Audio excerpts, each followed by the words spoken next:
ദേശീയപാതകളുടെ വീതി 45 മീറ്ററായി വർദ്ധിപ്പിക്കുമെന്ന് മുഖ്യമന്ത്രി പിണറായി വിജയൻ. ഇതുമായി ബന്ധപ്പെട്ട് പുനരധിവാസ പാക്കേജ് തയ്യാറാക്കും. ദേശീയപാത വികസനവുമായി ബന്ധപ്പെട്ട് ഇനി ചർച്ചകളില്ലെന്നും മുഖ്യമന്ത്രി കോഴിക്കോട് പറഞ്ഞു. 45 മീറ്റർ എന്നത് സർവകക്ഷി യോഗം തീരുമാനിച്ചിട്ടുള്ളതാണ്. ഇനി അതുമായി ബന്ധപ്പെട്ട് കൂടുതൽ ചർച്ച നമ്മൾ നടത്തിയിട്ട് കാര്യമില്ല. കാരണം നാഷണൽ ഹൈവേയുടെ വികസനവുമായി ബന്ധപ്പെട്ട് 45 മീറ്റർ എന്നത് കേരളത്തിൻ്റെ പ്രത്യേകത വെച്ചുകൊണ്ട് കേന്ദ്ര ഗവൺമെൻറ് സമ്മതിച്ചിരിക്കുകയാണ്, നാഷണൽ ഹൈവേ അതോറിറ്റിയും സമ്മതിച്ചിരിക്കുകയാണ്. അങ്ങനെ വരുമ്പോൾ ആ 45 മീറ്റർ സ്ഥലം നമുക്ക് എടുക്കാൻ കഴിയണം. എടുക്കുമ്പോഴുള്ള പ്രശ്നങ്ങളുണ്ടാവും. ആ സൈഡിൽ കച്ചവടം നടത്തുന്നവരുണ്ടാവും, അവിടെ താമസിക്കുന്നവരുണ്ടാവും, അവിടുത്തെ ഭൂമി ജീവിതോപാധിയായി കാണുന്നവരുണ്ടാവും. അങ്ങനെയെല്ലാം ഉള്ളവരുടെ പ്രശ്നങ്ങൾ പരിഹരിക്കാനുള്ള സമഗ്രമായൊരു പാക്കേജ് വേണം. 2 ദിവസത്തെ EMSന്റെ ലോകം ദേശീയ സെമിനാറിന് മലപ്പുറം മഞ്ചേരിയിൽ തുടക്കമായി. മുഖ്യമന്ത്രി പിണറായി വിജയൻ സെമിനാർ ഉദ്ഘാടനം ചെയ്തു. വർഗീയ ശക്തികൾ മറയില്ലാതെ അഴിഞ്ഞാടുന്ന കാലത്ത് ജാഗ്രതയോടെ ഇരിക്കണമെന്നും കേരളത്തിലെ ഒരു വിദ്യാഭ്യാസ സ്ഥാപനവും റിയൽ എസ്റ്റേറ്റ് താൽപര്യങ്ങൾക്ക് വിട്ടുകൊടുക്കില്ലെന്നും പിണറായി പറഞ്ഞു. EMS സ്മാരക പഠന ഗവേഷണ കേന്ദ്രമാണ് സെമിനാർ സംഘടിപ്പിച്ചത്. മുഖ്യമന്ത്രി പിണറായി വിജയൻ സെമിനാറിന്റെ ഔദ്യോഗിക ഉദ്ഘാടനം നിർവഹിച്ചു. RSS ആണ് കേന്ദ്രം ഭരിക്കുന്നതെന്നും ഭാരതീയമായ ഒരു പൈതൃകവും BJP പിന്തുടരുന്നില്ലെന്നും പിണറായി വിജയൻ പറഞ്ഞു. കോൺഗ്രസ് മതേതരമെന്ന് അവകാശപ്പെട്ടാൽ മാത്രം പോരെന്നും വർഗീയതയെ ചെറുക്കാനുള്ള കരുത്ത് വേണമെന്നും പിണറായി ഓർമ്മിപ്പിച്ചു. കേരളത്തിലെ ഒരു വിദ്യാഭ്യാസ സ്ഥാപനവും റിയൽ എസ്റ്റേറ്റ് താൽപര്യങ്ങൾക്ക് വിട്ടുകൊടുക്കില്ലെന്നും മുഖ്യമന്ത്രി പറഞ്ഞു. റിയൽ എസ്റ്റേറ്റ് താല്പര്യത്തിന് വേണ്ടി ഉപയോഗിച്ചാൽ എന്താണ് എന്ന് ചില മാനേജ്മെന്റുകൾക്ക് തോന്നുന്നു. പൊതുവിദ്യാലയത്തിന് എയ്ഡഡ് സ്കൂളും കൂടും. ആ എയ്ഡഡ് സ്കൂള് ആ സ്ഥലം വിറ്റാൻ ലക്ഷക്കണക്കിന് രൂപ കിട്ടും. ലക്ഷക്കണക്കിന് രൂപ ഒരു സെന്റ് തന്നെ ഉണ്ടല്ലോ. അപ്പോൾ റിയൽ എസ്റ്റേറ്റ് താല്പര്യം വരികയാണ്. ഇവിടെയാണ് ഇപ്പോൾ സംസ്ഥാന ഗവൺമെന്റ് ഒരിടപെടൽ നടത്തുന്നത്. അത്തരത്തിലുള്ള സ്കൂളുകൾ ഉപേക്ഷിക്കാൻ പറ്റില്ല. നിയമപരമായി തന്നെ അക്കാര്യത്തിൽ ഇടപെടേണ്ടതുണ്ട്. EMS അനുസ്മരണ പ്രഭാഷണം പ്രഭാത് പട്നായിക് നിർവഹിച്ചു. ചടങ്ങിൽ പാലോളി മുഹമ്മദ് കുട്ടി, CP Narayanan MP, EN Mohandas, PP Vasudevan തുടങ്ങിയവരും പങ്കെടുത്തു. സെമിനാറുകളിൽ സുനിൽ P ഇളയിടം, KEN തുടങ്ങി പ്രമുഖർ പങ്കെടുക്കുന്നുണ്ട്. സമാപന സമ്മേളനം പോളിറ്റ് ബ്യൂറോ അംഗം പ്രകാശ് കാരാട്ട് ഉദ്ഘാടനം ചെയ്യും. News bureau, Malappuram. CPIM മന്ത്രിമാർക്ക് പാർട്ടി നേതൃത്വം മാർഗനിർദ്ദേശങ്ങൾ നൽകിയെന്ന് കോടിയേരി ബാലകൃഷ്ണൻ. മന്ത്രിമാർ ജനങ്ങൾക്കൊപ്പം നിന്ന് പ്രവർത്തിക്കണം. പാർട്ടി അധികാര കേന്ദ്രമായി മാറില്ല. വർഗീയതയെ ശക്തമായി നേരിടുമെന്നും LDFനെ പിന്തുണച്ചതുകൊണ്ടാണ് കാന്തപുരത്തെ ലീഗ് ഭീഷണിപ്പെടുത്തിയതെന്നും കോടിയേരി പറഞ്ഞു. 2 ദിവസമായി ചേർന്ന CPIM സംസ്ഥാന കമ്മിറ്റി യോഗ തീരുമാനങ്ങൾ വിശദീകരിക്കുകയായിരുന്നു കോടിയേരി ബാലകൃഷ്ണൻ. പാർട്ടിയുടെ അധികാര കേന്ദ്രമാവുന്ന അവസ്ഥയുണ്ടാവരുത്. ജനങ്ങളുമായി ബന്ധപ്പെട്ടാണ് പാർട്ടി ഘടകങ്ങൾ പ്രവർത്തിക്കേണ്ടത്. ഇന്ന് അധികാരം സ്ഥാനത്താണ് ഇടതുപക്ഷ മുന്നണി എന്നതുകൊണ്ട് വന്നുചേരാനിടയുള്ള ചില പ്രശ്നങ്ങളിൽ ചില കരുതലുണ്ടാവണം. പാർട്ടി ഒരു അധികാര കേന്ദ്രമായി മാറാൻ പാടില്ല. പാർട്ടി ശ്രദ്ധിക്കേണ്ടുന്ന പ്രധാനപ്പെട്ട കാര്യം ജനങ്ങളുമായുള്ള ബന്ധം കൂടുതൽ ശക്തിപ്പെടുത്തുകയാണ്. മന്ത്രിമാർക്കുള്ള പെരുമാറ്റച്ചട്ടവും സംസ്ഥാന കമ്മിറ്റി ചർച്ച ചെയ്ത് കൈക്കണ്ടു. മന്ത്രിമാരുടെ പ്രവർത്തനം ജനങ്ങളുടെ ഓഡിറ്റിന് വിധേയമാണെന്ന് മന്ത്രിമാർ ഓർക്കണം. LDF മന്ത്രിമാർ ഒന്നിച്ചു നിൽക്കണം. നയതീരുമാനങ്ങൾ ചർച്ച ചെയ്ത് മാത്രമേ പ്രഖ്യാപിക്കാൻ പാടുള്ളൂ. ജനങ്ങളിൽ നിന്ന് മന്ത്രിമാർ അകന്നു പോവാൻ പാടില്ല. LDF 3ാം സ്ഥാനത്ത് പോയ മണ്ഡലങ്ങളിൽ പാർട്ടി പരിശോധന നടത്തും. LDFനെ സഹായിച്ചതിന്റെ പേരിൽ കാന്തപുരത്തെ ലീഗ് ഭീഷണിപ്പെടുത്തുന്നു. കോൺഗ്രസുകാർ ജയിലിൽ പോകാൻ തയ്യാറാണെന്ന AK ആന്റണിയുടെ പ്രസ്താവന പ്രതിപക്ഷം നിയമവിരുദ്ധ പ്രവർത്തനം നടത്താൻ പോകുന്നു എന്നതിന്റെ സൂചനയാണെന്നും കോടിയേരി ആരോപിച്ചു. CPIMന്റെ അംഗസംഖ്യ 4,49,434 ഉയർന്നുവെന്നും കോടിയേരി വാർത്താസമ്മേളനത്തിൽ വ്യക്തമാക്കി. S. ജീവൻകുമാർ, തിരുവനന്തപുരം. പുതിയ സർക്കാരിന്റെ നടപടികൾ ശുഭസൂചകമെന്ന് VS അച്യുതാനന്ദൻ. ഉമ്മൻചാണ്ടി ഭരണ സംവിധാനത്തെ EGN തൊഴുത്താക്കി മാറ്റി. അത് കഴുകി വൃത്തിയാക്കി മാറ്റുകയാണ് പുതിയ സർക്കാർ. 2 ആഴ്ചത്തെ ഭരണ നടപടികൾ ഇതിന് തെളിവാണെന്നും VS പറഞ്ഞു. ഉമ്മൻചാണ്ടി സർക്കാർ ചവിട്ടിമതിച്ച ഒരു EGN തൊഴുത്താക്കിയ ഭരണ സംവിധാനം കഴുകി വൃത്തിയാക്കുവാനുള്ള ശ്രമങ്ങളിലാണ് ഇപ്പോഴത്തെ LDF സർക്കാർ നടത്തിക്കൊണ്ടിരിക്കുന്നത്. 1-2 ആഴ്ചക്കുള്ളിൽ തന്നെ സർക്കാർ കൈക്കൊണ്ട നടപടികൾ ഇതിന് തെളിവാണ്. ആരോഗ്യ വിദ്യാഭ്യാസ പൊതുവിതരണ രംഗങ്ങളിലൊക്കെ ആരംഭിച്ചിട്ടുള്ള പ്രവർത്തനങ്ങൾ ശുഭസൂചനകൾ നൽകുന്നതാണ്. കേരളത്തിലെ CPIM-നെതിരെ BJP ദേശീയ നിർവാഹക സമിതി യോഗത്തിൽ പ്രമേയം BJP പ്രവർത്തകർക്ക് നേരെ ആക്രമണം അഴിച്ചുവിടുന്നുവെന്നാണ് ആരോപണം. UP-യിൽ രാജ്നാഥ് സിംഗിനെ മുഖ്യമന്ത്രി സ്ഥാനാർത്ഥിയായി പ്രഖ്യാപിച്ചേക്കും. വിവരങ്ങളുമായി M. സന്തോഷ് ദില്ലിയിൽ നിന്നും ചേരുന്നുണ്ട്. സന്തോഷ്, ദേശീയ നിർവാഹക സമിതി യോഗത്തിൽ കേരളത്തിലെ CPIM-നെതിരെ പ്രമേയം കൊണ്ടുവന്നിരിക്കുന്നു. മറ്റ് ചർച്ചകൾ, നിർവാഹക സമിതിയിൽ ഉയർന്നു വന്ന ചർച്ചകൾ, ഒപ്പം മുരളി മനോഹർ ജോഷിയെ ഒഴിവാക്കിയെന്നുമായി ബന്ധപ്പെട്ട് വന്ന വിവാദങ്ങൾ എന്തൊക്കെയാണ്? മനു, BJP ദേശീയ നിർവാഹക സമിതി യോഗത്തിന് അല്പസമയം തുടക്കമായത് BJP ദേശീയ അധ്യക്ഷൻ അമിത്ഷായും പ്രധാനമന്ത്രി നരേന്ദ്രമോദിയും ചേർന്നാണ് നിർവാഹക സമിതി യോഗം ഉദ്ഘാടനം ചെയ്തത്. നിർവാഹക സമിതി യോഗത്തിന് മുന്നോടിയായി ദേശീയ ഭാരവാഹികളുടെ യോഗവും ചേർന്നിരുന്നു. ഈ യോഗത്തിൽ വെച്ചാണ് നിർവാഹക സമിതി യോഗത്തിൽ അവതരിപ്പിക്കേണ്ട കേരള സംസ്ഥാനത്തെ സംബന്ധിക്കുന്ന പ്രമേയത്തിന് അംഗീകാരം നൽകിയത്. ഈ പ്രമേയത്തിൽ ചൂണ്ടിക്കാണിക്കുന്ന കാര്യം, ഒന്ന്, കേരളത്തിലെ CPIM, BJP, RSS പ്രവർത്തകർക്ക് നേരെ വ്യാപകമായ അക്രമം അഴിച്ചുവിടുന്നു എന്നതാണ്. രണ്ടാമതായി, നിയമസഭാ തെരഞ്ഞെടുപ്പിൽ BJPക്ക് കേരളത്തിൽ നേട്ടമുണ്ടാക്കാനായെന്നും ഈ പ്രമേയം ചൂണ്ടിക്കാട്ടുന്നു. ഇത് BJP ദേശീയ സെക്രട്ടറി റാം മാധവ് നിർവാഹക സമിതി യോഗത്തിൽ വെച്ച് അവതരിപ്പിക്കും. അതോടൊപ്പം തന്നെ ഭാരവാഹി യോഗത്തിൽ സംസാരിച്ച പ്രധാനമന്ത്രി നരേന്ദ്രമോദി ആഹ്വാനം ചെയ്തത് 2019 ലോക്സഭാ തെരഞ്ഞെടുപ്പ് മുന്നിൽ കണ്ട് പ്രവർത്തിക്കേണ്ട സമയം അതിക്രമിച്ചിരിക്കുന്നു. അതോടൊപ്പം തന്നെ സർക്കാരിന്റെ ക്ഷേമ പ്രവർത്തനങ്ങൾ ജനങ്ങളിലേക്ക് എത്തിക്കേണ്ട ബാധ്യത BJP നേതൃത്വത്തിനുണ്ടെന്നും പ്രധാനമന്ത്രി വ്യക്തമാക്കുകയുണ്ടായി. 2 ദിവസത്തെ നിർവാഹക സമിതി യോഗത്തിന്റെ പ്രധാന അജണ്ടകളിൽ മറ്റൊന്ന് ഉത്തർപ്രദേശ് നിയമസഭാ തെരഞ്ഞെടുപ്പിലെ തന്ത്രങ്ങൾ മെനയുക എന്നുള്ളതാണ്. മുഖ്യമന്ത്രി സ്ഥാനാർത്ഥിയായി ആരെ ഉയർത്തിക്കാട്ടും എന്നുള്ള ഒരു പ്രശ്നവും ഇപ്പോൾ നിലനിൽക്കുന്നുണ്ട്. രാജ്നാഥ് സിംഗിനെ സ്ഥാനാർത്ഥിയാക്കണം എന്നാണ് ഭൂരിപക്ഷത്തിന്റെയും അഭിപ്രായം. അതോടൊപ്പം തന്നെ മുതിർന്ന നേതാവ് മുരളി മനോഹർ ജോഷിയെ ദേശീയ നിർവാഹക സമിതി യോഗത്തിലേക്ക് ക്ഷണിക്കാത്തതിനെതിരെ ഒരു വിഭാഗം പ്രതിഷേധവുമായി രംഗത്തെത്തിയിട്ടുണ്ട്. മനു. ശരി, M. സന്തോഷാണ് വിവരങ്ങൾ നൽകിയത്. ഇപ്പോൾ കോഴിക്കോട് മുഖ്യമന്ത്രി പിണറായി വിജയന് സ്വീകരണം നൽകുന്നു. അദ്ദേഹം സംസാരിക്കുകയാണ്. തത്സമയ ദൃശ്യങ്ങളിൽ ഇതിനെ പിന്താങ്ങാൻ നാടും നാട്ടുകാരും സന്നദ്ധരാകണം എന്നുമാണ് പൊതുവെ അഭ്യർത്ഥിക്കാനുള്ളത്.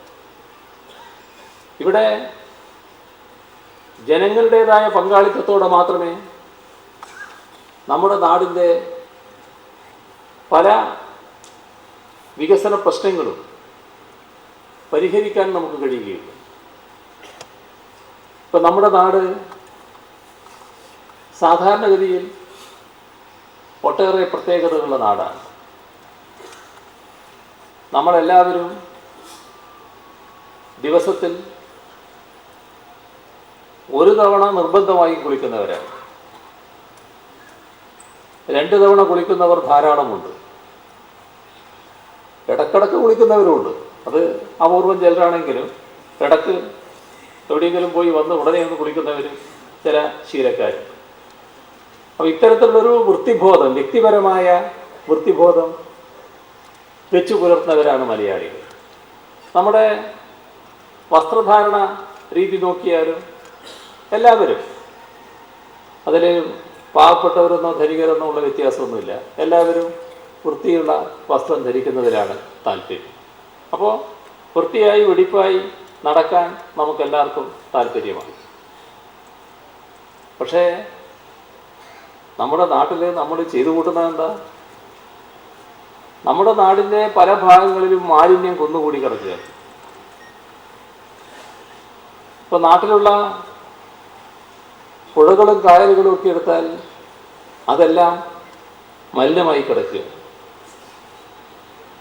ഇതൊക്കെ നമ്മൾ, അതായത് ഇവിടെ ജീവിക്കുന്ന മനുഷ്യർ വരുത്തി വെച്ചതാണ്. ഇത് നമുക്ക് ഇങ്ങനെ പോകാൻ കഴിയില്ല. ഇത് പരിഹരിക്കേണ്ടതായിട്ടുണ്ട്. കാരണം മനുഷ്യരെ സംബന്ധിച്ചിടത്തോളം കുടിവെള്ളം വളരെ പ്രധാനമാണ്. നമുക്കെല്ലാവർക്കും കുടിവെള്ളം വേണം. അത് തന്നെ ശുദ്ധജലമാകണം. ഇപ്പം നാം കുടിക്കുന്ന വെള്ളം പലതും മലിനജലമാണ്. ഈ നിലക്ക് പരിഹാരമുണ്ടാവണം. ഇതെല്ലാം ശുദ്ധീകരിക്കണം. ശുദ്ധീകരണ പ്രക്രിയ ഒരു ഭാഗത്ത് നടക്കുമ്പോൾ തന്നെ മാലിന്യ നിർമ്മാർജ്ജന പ്രവർത്തനം സമാന്തരമായി നടക്കണം. മാലിന്യങ്ങൾ കെട്ടിക്കിടക്കുന്നത് അവസാനിപ്പിക്കാനാവും. ഇത് ഏതെങ്കിലും ഒരു തദ്ദേശഭരണ സ്ഥാപനം മാത്രം ചെയ്യേണ്ട കാര്യമല്ല. നാടാകെ നമ്മൾ ഓരോരുത്തരും, ഓരോ കുടുംബവും ഇതിൽ പങ്കുവഹിക്കേണ്ടതായിട്ടുണ്ട്. അത്തരമൊരു ബോധം നമ്മളിൽ ഉണ്ടാകണം. നമ്മുടെ നാട്ടിലുള്ള മുതിർന്ന വലിയ വിദ്യാസമ്പന്നരും അതീവ യോഗ്യരുമായ 3 ആളുകൾ ഒരു തവണ സിംഗപ്പൂരിൽ പോയിരുന്നു. അവരൊരാൾ എന്നോട് പറഞ്ഞ കഥയാണ് എനിക്ക് ഓർമ്മ വരുന്നത്. അവർ റോഡ് സൈഡിൽ നിൽക്കുകയാണ്, അവർ വാഹനം കാത്തു നിൽക്കുകയാണ്. അപ്പോൾ സാധാരണ നമ്മുടെ ശീലമനുസരിച്ച് പോക്കറ്റിലുള്ള എന്തോ ഒരു കടലാസ് എടുത്ത്, എന്തോ ടിക്കറ്റിന് എന്തോ കഷ്ണമാണ്, അതെടുത്ത് അവിടെ ഇട്ടു, താഴെ ഇട്ടു. അപ്പം 4-5 കുട്ടികൾ അപ്പുറത്ത് നിൽക്കുന്നുണ്ട് സ്കൂളിൽ പോകാൻ, അവരുടെ വണ്ടി കാത്ത് നിൽക്കുക. അപ്പോൾ അവർ വലിയ പെരുമ്പാമ്പിനെയോ മറ്റോ കണ്ടതുപോലെ ഇതിങ്ങനെ നോക്കുക, ഇവരെ നോക്കുക, ഇങ്ങനെ ഇടക്കിടക്ക് ഇങ്ങനെ നോക്കിക്കൊണ്ടിരിക്കുക. അപ്പോൾ ഇവർ നല്ല ബുദ്ധിമാന്മാരാണ്, നല്ല യോഗ്യരാണ്. ഇവർ വിചാരിച്ചു എന്താ പറ്റിയത്. അപ്പോൾ ഇവർ ആലോചിച്ചപ്പോൾ മനസ്സിലായി, ഈ ടിക്കറ്റ് താഴെയിട്ടതാണ് ഈ കുട്ടികളെ അമ്പരപ്പിക്കുന്നത്. അപ്പോൾ അവരൊരാൾ ആ ടിക്കറ്റ് മെല്ലെ കുനിഞ്ഞെടുത്ത് അപ്പുറവും ഇപ്പുറവും നോക്കുമ്പോൾ വേസ്റ്റ് ഇടാൻ പറ്റുന്നൊരു ബോക്സ് ഉണ്ട്, അവിടെ കൊണ്ടുപോയി. അപ്പോൾ കുട്ടികൾക്ക് നല്ല സന്തോഷം, ഒരു നിറഞ്ഞ ചിരി. ഈ ഒരു ബോധം, ഇതൊരു ബോധമാണ്. ആ നാട്ടിലെ ചെറിയ കുഞ്ഞുങ്ങളിലടക്കം വളർന്നു വന്നൊരു ബോധമാണ്. ആ ബോധത്തിലേക്ക് നമുക്ക് എത്താൻ കഴിയാത്തതല്ല, നമ്മളതിന് കൂട്ടായി ശ്രമിക്കേണ്ടതായിട്ടുണ്ട്. അപ്പോൾ അത്തരത്തിലുള്ള മാലിന്യ നിർമ്മാർജ്ജന പരിപാടികളുടെ ബോധവൽക്കരണം, അതിൻ്റെ ഭാഗമായി നാടാകെ ഒന്നിച്ച് നീങ്ങുന്ന അവസ്ഥ. മറ്റു വാർത്തകളിലേക്ക്. ഗ്രൂപ്പ് അതിപ്രസരമില്ലാത്ത പുനഃസംഘടന നടത്തുമെന്ന് KPCC അധ്യക്ഷൻ VM സുധീരൻ. ഹൈക്കമാൻഡുമായുള്ള കൂടിക്കാഴ്ചയ്ക്ക് ശേഷം ദില്ലിയിലാണ് അക്കാര്യം അദ്ദേഹം പറഞ്ഞത്. പുനഃസംഘടനയ്ക്കായി നേരത്തെ രൂപീകരിച്ച സമിതിക്ക് ഇനി പ്രസക്തിയില്ലെന്നും സുധീരൻ വ്യക്തമാക്കി. UDF ചെയർമാൻ സ്ഥാനം സംബന്ധിച്ച അന്തിമ തീരുമാനം ഹൈക്കമാൻഡ് കൈക്കൊള്ളുമെന്നും KPCC അധ്യക്ഷൻ പറഞ്ഞു. KPCC നേതൃമാറ്റം ഉടനില്ലെന്ന് ഹൈക്കമാൻഡ് വ്യക്തമാക്കിയതോടെ ഉമ്മൻചാണ്ടിയും രമേശ് ചെന്നിത്തലയും കേരളത്തിലേക്ക് ഇന്നലെ തന്നെ മടങ്ങിയെങ്കിലും സുധീരൻ ദില്ലിയിൽ തന്നെ തുടർന്നിരുന്നു.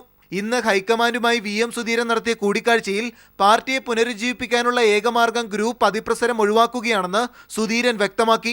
കോൺഗ്രസ് ഉപാധ്യക്ഷൻ രാഹുൽ ഗാന്ധി ഈ നിലപാട് അംഗീകരിച്ചു. AICC general secretary Mukul Wasnik, AK Antony എന്നിവരും സുധീരന്റെ നിലപാടിനോട് യോജിച്ചതായാണ് വിവരം. തുടർന്ന് മാധ്യമങ്ങളെ കണ്ട സുധീരൻ ഇക്കാര്യം വ്യക്തമാക്കി. ഗ്രൂപ്പ് അതിപ്രസരത്തിന് അതീതമായി പുതുമുഖങ്ങളും പിന്നെ ചെറുപ്പക്കാരും വനിതകളും മറ്റു ജീവിതത്തിൻ്റെ എല്ലാ തലത്തിലും പെടുന്ന നന്നായി പ്രവർത്തിക്കുന്ന ആളുകൾക്ക് മെറിറ്റിൻ്റെ അടിസ്ഥാനത്തിൽ അവർക്ക് കൂടുതൽ അവസരങ്ങൾ നൽകുക എന്നുള്ള അതുവഴി പാർട്ടിയെ കൂടുതൽ സചേതനമാക്കി മാറ്റും. ഗ്രൂപ്പ് തർക്കം ഒഴിവാക്കിയുള്ള തുടർ ചർച്ചകളാണ് നടപ്പാക്കേണ്ടതെന്ന് രാഹുൽ ഗാന്ധി നിർദ്ദേശിച്ചതായും സുധീരൻ അറിയിച്ചു. എന്നാൽ നട്ടലുള്ള നേതൃത്വമാണ് KPCCക്ക് വേണ്ടതെന്ന K സുധാകരന്റെ പരാമർശത്തോട് VM സുധീരന്റെ പ്രതികരണം ഇങ്ങനെ. ഇല്ല, ഞാൻ അതേക്കുറിച്ചൊന്നും ഓരോന്നും പറയുന്നില്ല. ഒരുപാട് അഭിപ്രായങ്ങൾ വരുന്നുണ്ട്. KPCC അധ്യക്ഷ സ്ഥാനത്ത് ഇരുന്നു കൊണ്ട് അത്തരം കാര്യങ്ങളെക്കുറിച്ചൊന്നും പറയാൻ ഞാൻ തയ്യാറാകുന്നില്ല. കേരളത്തിലെ ജനങ്ങൾക്ക് എല്ലാം തിരിച്ചറിയാനുള്ള കഴിവുണ്ട്. അതേസമയം UDF ചെയർമാൻ പദവി സംബന്ധിച്ച അന്തിമ തീരുമാനം ഹൈക്കമാൻഡ് കൈക്കൊള്ളുമെന്നും VM സുധീരൻ പ്രതികരിച്ചു. സുധീറിനെതിരെയുള്ള AI ഗ്രൂപ്പുകളുടെ പടനീക്കം ശക്തമായിരുന്നെങ്കിലും ഹൈക്കമാൻഡ് സുധീറിനെ പ്രതിസ്ഥാനത്ത് നിർത്താൻ തയ്യാറായില്ല. News bureau, Delhi. ജിഷ വധവുമായി ബന്ധപ്പെട്ട് ഹോട്ടലുകളിലെ CCTV ക്യാമറ ദൃശ്യങ്ങൾ പോലീസ് പരിശോധിക്കുന്നു. പെരുമ്പാവൂരിലെയും കോതമംഗലത്തെയും ഹോട്ടലുകളിലെ CCTV ദൃശ്യങ്ങളാണ് പരിശോധിക്കുന്നത്. കൊലപാതക ദിവസം ജിഷ ഹോട്ടലിൽ നിന്നും ഭക്ഷണം കഴിച്ചിരുന്നു എന്ന സംശയത്തെ തുടർന്നാണ് നടപടി. ഇതിനിടെ പോലീസ് പ്രദേശത്തെ അന്യസംസ്ഥാന തൊഴിലാളികളുടെ ദേഹപരിശോധന നടത്തി. സംശയകരമായ മുറിവുകൾ ഉണ്ടോ എന്ന് കണ്ടെത്തുന്നതിനാണിത്. കൊല്ലപ്പെടുന്നതിന് മണിക്കൂറുകൾക്ക് മുമ്പ് ജിഷ വീട്ടിൽ നിന്നും പുറത്തുപോയിരുന്നതായി അന്വേഷണത്തിൽ വ്യക്തമായിരുന്നു. വട്ടോളിപ്പടി വള്ളം ഡിപ്പോയിലെ CCTV ക്യാമറ ദൃശ്യങ്ങൾ പരിശോധിച്ചപ്പോഴും ഇക്കാര്യം സ്ഥിരീകരിച്ചിരുന്നു. കൊല്ലപ്പെടുന്നതിന് തൊട്ടുമുമ്പ് ജിഷ ഫ്രൈഡ് റൈസ് കഴിച്ചിരുന്നതായി പോസ്റ്റ്മോർട്ടത്തിൽ കണ്ടെത്തുകയും ചെയ്തു. ഈ സാഹചര്യത്തിലാണ് കോതമംഗലത്തെയും പെരുമ്പാവൂരിലെയും ഹോട്ടലുകളിലെ CCTV ദൃശ്യങ്ങൾ പോലീസ് പരിശോധിക്കുന്നത്. ഈ ദൃശ്യങ്ങളിൽ ജിഷയെ കണ്ടെത്താനായാൽ അന്വേഷണത്തിൽ നിർണായക വഴിത്തിരിവാകും. ജിഷയ്ക്കൊപ്പം ആ സമയത്ത് മറ്റാരെങ്കിലും ഉണ്ടായിരുന്നോ എന്നും ഇതുവഴി മനസ്സിലാക്കാൻ കഴിയും. CCTV ദൃശ്യങ്ങൾ പരിശോധിക്കുന്നതിനായി ADGP B സന്ധ്യയുടെ നിർദ്ദേശപ്രകാരം വിദഗ്ധരടങ്ങുന്ന 14 അംഗ സംഘത്തെ നിയോഗിച്ചിട്ടുണ്ട്. ഇതിനൊപ്പം വിവിധ തലങ്ങളിലുള്ള മറ്റന്വേഷണങ്ങളും പുരോഗമിക്കുകയാണ്. ഇതിന്റെ ഭാഗമായി 14 അന്യസംസ്ഥാന തൊഴിലാളികളെ ചോദ്യം ചെയ്യുന്നതിനായി പോലീസ് സ്റ്റേഷനിലേക്ക് വിളിപ്പിച്ചു. ജിഷയുടെ വീടിന് സമീപമുള്ള സ്വകാര്യ സ്കൂളിൽ നിർമ്മാണ ജോലിയിൽ ഏർപ്പെട്ടിരുന്ന അന്യസംസ്ഥാന തൊഴിലാളികളെയാണ് ചോദ്യം ചെയ്യുന്നത്. കൊലപാതകത്തിന് ശേഷം ഇവർക്കൊപ്പമുണ്ടായിരുന്നവരാരെങ്കിലും നാടുവിട്ടു പോയിട്ടുണ്ടോ എന്നറിയുന്നതിനാണ് ചോദ്യം ചെയ്യൽ. ഒപ്പം പോലീസ് ഇവരുടെ ദേഹപരിശോധനയും നടത്തി. സംശയകരമായ മുറിവുകൾ എന്തെങ്കിലും ശരീരത്തിലുണ്ടോ എന്നറിയുന്നതിനായിരുന്നു ദേഹപരിശോധന. വിശദമായ ചോദ്യം ചെയ്യലുകൾ തുടരാനാണ് പുതിയ അന്വേഷണ സംഘത്തിന് ലഭിച്ചിരിക്കുന്ന നിർദ്ദേശം. News bureau, Kochi. ഉംറ തീർത്ഥാടനത്തിന് പോയ 2 മലയാളികൾ സൗദിയിൽ വാഹനാപകടത്തിൽ മരിച്ചു. കൊല്ലം സ്വദേശി സുബൈർകുട്ടി, കായംകുളം സ്വദേശി നാദിർഷ എന്നിവരാണ് മരിച്ചത്. ഇവർ സഞ്ചരിച്ചിരുന്ന വാഹനം അപകടത്തിൽപ്പെടുകയായിരുന്നു. 5 പേർക്ക് പരിക്കേറ്റു. തനിക്കെതിരെ നടക്കുന്ന അപകീർത്തികരമായ പ്രചാരണത്തിനെതിരെ സീരിയൽ നടി ലക്ഷ്മി സൈബർ സെല്ലിന് പരാതി നൽകി. പുത്തൻകുരിശ് SIയെ സംശയകരമായ സാഹചര്യത്തിൽ പിടികൂടിയെന്ന വിവാദവുമായി ബന്ധപ്പെട്ട് ലക്ഷ്മിയുടെ ചിത്രം പ്രചരിപ്പിക്കുന്നുവെന്നാണ് പരാതി. ഫേസ്ബുക്കിലും വാട്സാപ്പിലുമാണ് കുപ്രചരണം നടക്കുന്നത്. എറണാകുളം കോലഞ്ചേരിയിൽ സീരിയൽ നടിയുടെ വീട്ടിൽ സംശയകരമായി കണ്ടെന്നാരോപിച്ച് പുത്തൻകുരിശ് SI സജീവ് കുമാറിനെ ജനം മർദ്ദിച്ച സംഭവവുമായി ബന്ധപ്പെട്ടാണ് സീരിയൽ നടി ലക്ഷ്മിയുടെ ചിത്രം നവമാധ്യമങ്ങളിൽ പ്രചരിക്കുന്നത്. വിവാദത്തിൽപ്പെട്ട നടിയാണെന്ന രീതിയിൽ അപമാനകരമായി നടക്കുന്ന പ്രചരണത്തിനെതിരെ ലക്ഷ്മി സൈബർ സെല്ലിന് പരാതി നൽകി. ലക്ഷ്മി എന്ന് വന്നിട്ട് അതിൻ്റെ തൊട്ടടുത്ത് ഒരു ഫോട്ടോ പോസ്റ്റ് ചെയ്തിട്ടുണ്ട്. എൻ്റെ ഒരു ഫോട്ടോ, ഈ ഫോട്ടോ സെപ്പറേറ്റ് എടുത്ത് പോസ്റ്റ് ചെയ്താണ് വ്യക്തമായിട്ട് അറിയാം. അതാരാണ് എന്നുള്ളത് എനിക്ക് അറിയണം. നേരത്തെയും പല കേസുകളിലും സീരിയൽ നടിമാരുടെ പേര് വലിച്ചിഴക്കപ്പെട്ടെന്നും ഇനിയും ഇത് ആവർത്തിക്കാതിരിക്കാനാണ് പരാതി നൽകിയതെന്നും ലക്ഷ്മി പറയുന്നു. News bureau, Thiruvananthapuram. തിരുവനന്തപുരത്ത് ബിയർ വൈൻ പാർലറുകളിലും കള്ളുഷാപ്പുകളിലും എക്സൈസ് റെയ്ഡിൽ വിദേശ മദ്യവും പഴകിയ കള്ളും പിടികൂടി. ഇതേ തുടർന്ന് ഒരു ബാറും കള്ളുഷാപ്പും താൽക്കാലികമായി പൂട്ടി. എക്സൈസ് കമ്മീഷണർ ഋഷിരാജ് സിംഗിന്റെ നേതൃത്വത്തിലായിരുന്നു റെയ്ഡ്. തിരുവല്ലം അർച്ചന ബിയർ വൈൻ പാർലറിലാണ് അനധികൃത വിദേശ മദ്യവിൽപ്പന പിടികൂടിയത്. റെസ്റ്റോറന്റിനോടനുബന്ധിച്ച് പ്രത്യേക കൗണ്ടർ സജ്ജീകരിച്ചായിരുന്നു മദ്യവിൽപ്പന. രഹസ്യവിവരം ലഭിച്ചതിന്റെ അടിസ്ഥാനത്തിലായിരുന്നു എക്സൈസ് പരിശോധന. എക്സൈസ് സർക്കിൾ ഇൻസ്പെക്ടർ അനിൽ: അനധികൃതമായിട്ട് വിദേശ മദ്യ വിൽപ്പന നടത്തിയതിനാണ് ഇവിടെ നിന്നിപ്പോൾ കേസ് എടുത്തിട്ടുള്ളത്. അതുപോലെ നിരവധി വയലേഷൻസ് സാർ കണ്ടെത്തിയിട്ടുണ്ട്. അതിൻ്റെ അടിസ്ഥാനത്തിലാണ് ഇപ്പോൾ ഈ കേസ് ഇവിടെ എടുത്തിട്ടുള്ളത്. കാട്ടാക്കടയിലെ കള്ളുഷാപ്പിൽ നിന്ന് വിൽപ്പനയ്ക്കായി വെച്ചിരുന്ന പഴകിയ കള്ളും പിടികൂടി. വരും ദിവസങ്ങളിലും റെയ്ഡ് തുടരുമെന്ന് എക്സൈസ് കമ്മീഷണർ അറിയിച്ചു. News bureau, Thiruvananthapuram.